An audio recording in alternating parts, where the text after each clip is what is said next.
This is breaking 80 the ugly way. With a bad swing, only 3 greens in regulation, and a ton of poor shots, like this one. Oh, fat. Go! But of my 79 strokes today, a full 60% of them were with a wedge or putter. Go! So I try not to sweat the bad shots, and just ensure I'm tidy when I have to be around the greens. And that doesn't mean hitting every shot like a tour pro.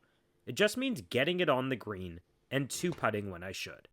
The second hole plays as the hardest hole on the golf course.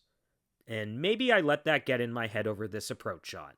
So 129, there's water everywhere short. I'm going to hit a 140 club long right because there's a slope there. Because after drawing up a conservative plan here, I hit a truly terrible golf shot. Oh, that was so poorly struck. And it finds the water. And this wedge wasn't my best either. Ooh, thinned it long. It leaves me in a really tricky spot above the hole, where my first putt leaves me with some work to tidy up for double. Yikes. But like I said, cleaning up the makeable ones is a huge factor in firing sub 80 scores. And although I'm on pace for a 99 through 2 holes, Good double. I'll just keep grinding. But the golf gods aren't favoring me just yet. I take an extra club playing into the wind on this par 3, but to my surprise, a well-struck 200 club does indeed run through the green here. And just when it looks like this round might be heading off the rails, I find my first good shot of the day. Thanks. And it allows me to preserve a par. And that really calmed my nerves heading into the day's first par 5. My mantra is that keeping the ball in play and being tidy inside 100 yards are the keys to scoring. And lately I've been trying to focus on the tempo of my driver swing, rather than taking a full rip at it. And this is a telltale example. Okay, decisions. There's water short right. It's about 190 to the front of the water. I'm going to hit just a 180 club, aiming just right of the bunkers. I'll also plan the second shot strategically, by taking the trouble out of play. And a good plan and another smooth swing leaves me just a wedge into the green. It comes up a bit short, but as a handicap player, my game isn't predicated on hunting down flag sticks. It's mostly about making drama-free pars, like this one. On to another long par 3, and with wind into once again, I wasn't sure if my 190 club would reach, but surprisingly once again I've missed long. But these are the shots I relish. I wipe away the insecurities I have about my unathletic golf swing, because here on the green, I feel like I'm putting together a puzzle. I'm focused on the slope of the terrain, the grain of the green, and ensuring that I'm fully committed to a line before I put a smooth stroke on the ball. Stretch. This one turns out to be a good one, and it leads to yet another drama-free par. On to another par 5 that starts with yet another solid drive up the right side of the fairway. But I mentioned that I hit my fair of bad shots today, and this is the first true stinker of the round. A top 3 wood that's lucky to escape the bunker. Okay, it's hard to see on video, but I'm on a really downhill lie, so this is going to come out low. With 200 in on the approach, I take aim at the wide opening to the green on the right, and although it starts on line, it fades off a downhill lie to the greenside rough. Like I mentioned, I don't rely on stiffing all of these tight. I'll consider any makeable par putt to be a good shot, and although this one rolls out a bit more than intended, I will get a look. And funny enough, despite recording a near career low 21 putts today, I only made 2 from range, including this one. Yeah. And on the heels of that, a brief word from today's sponsor, Swing Tweaks. So this is literally the best way to improve at golf this offseason. And with Christmas just around the corner, it might also be the perfect gift for your swing challenged friend. We talking about Black Friday? We're talking about Black Friday. Swing Tweaks is running a Black Friday deal all the way until Cyber Monday, December 2nd. Purchase a Swing Tweaks Black Friday 10-pack, and you'll get 10 Swing Tweaks for just $179. That's Swing Tweaks' best price ever. Because really, you're not going to improve your golf game for $18 a lesson anywhere else. It's another drive-in play on 7, and some more level-headed decision-making over the approach. Okay, some math to do. We're into wind, back flag, 110. Usually this would be a laid-off pitching wedge, but the ball doesn't seem to be traveling, so I'm going to hit a full pitching wedge. And this swing is the subject of a lot of ridicule online, but it nonetheless leads to another birdie putt here. It's my second round with the new putter, and while I still need some more adjustment, the lag putting is mostly going well. Thanks. And here it leads to another par. At this point of the round, my mind is at ease after the rough start, And although I get this one a bit low on the face, it does track right down the middle, where I'll have yet another decision to make. 128, front flag. We're going to grab extra club. And candidly, I don't think enough golfers do this. It's okay to acknowledge when you're just not hitting them solid, and adjust accordingly. And although this approach technically doesn't find the putting surface, it leads to a straightforward putt from the fringe, and my 6th consecutive par. This shot didn't set up well to my eye.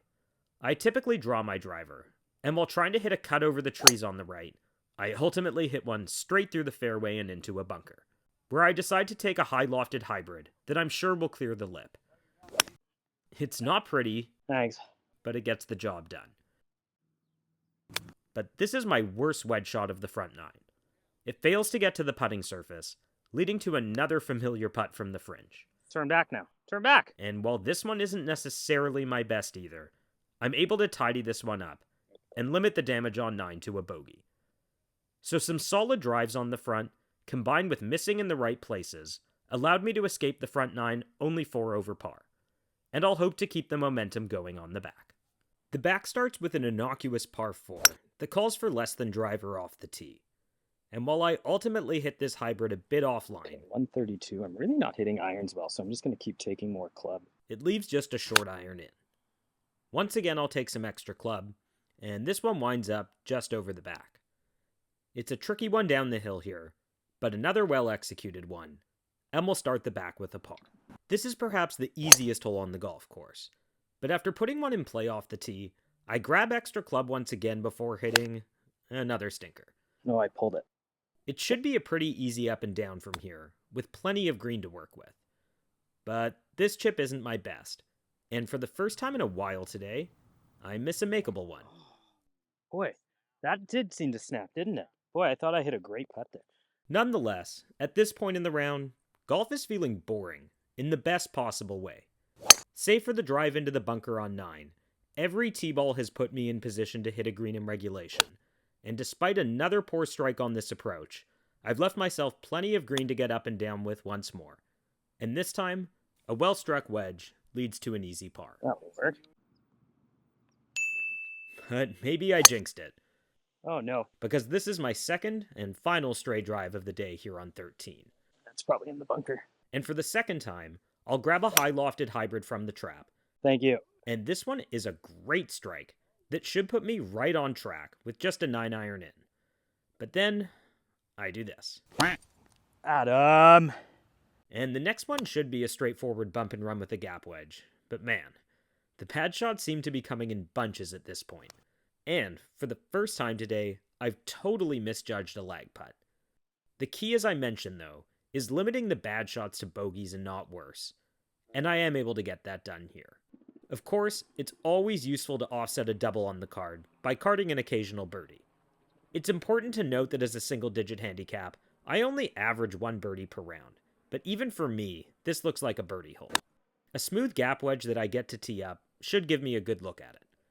Mission accomplished, and now, for the second and final time today, I'm able to make a putt from range. That easy hole is followed by this one that's pretty tricky. It's a long dogleg right, and the green is well protected by water short and long. And after my longest drive of the day, I'm truly lucky to have an angle in from here. And for the first and only time today, I absolutely pured this iron shot. I thought it would hunt down the stick, but it ultimately misses long. Yeah. Sit. Sit. But this chip is so straightforward that I even have my eyes set on making it.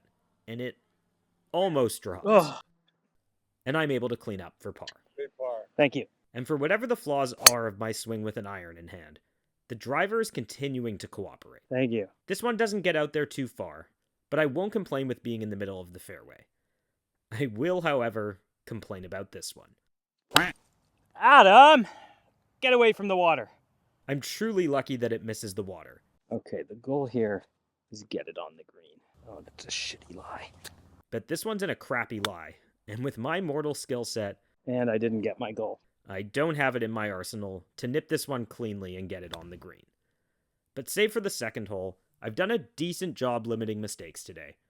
And after a good second effort here, I'm able to get this one close enough to escape 16 with just a bogey. I'm going to go full bore 7-iron. One final iron swing of the day, and it's one more stinker.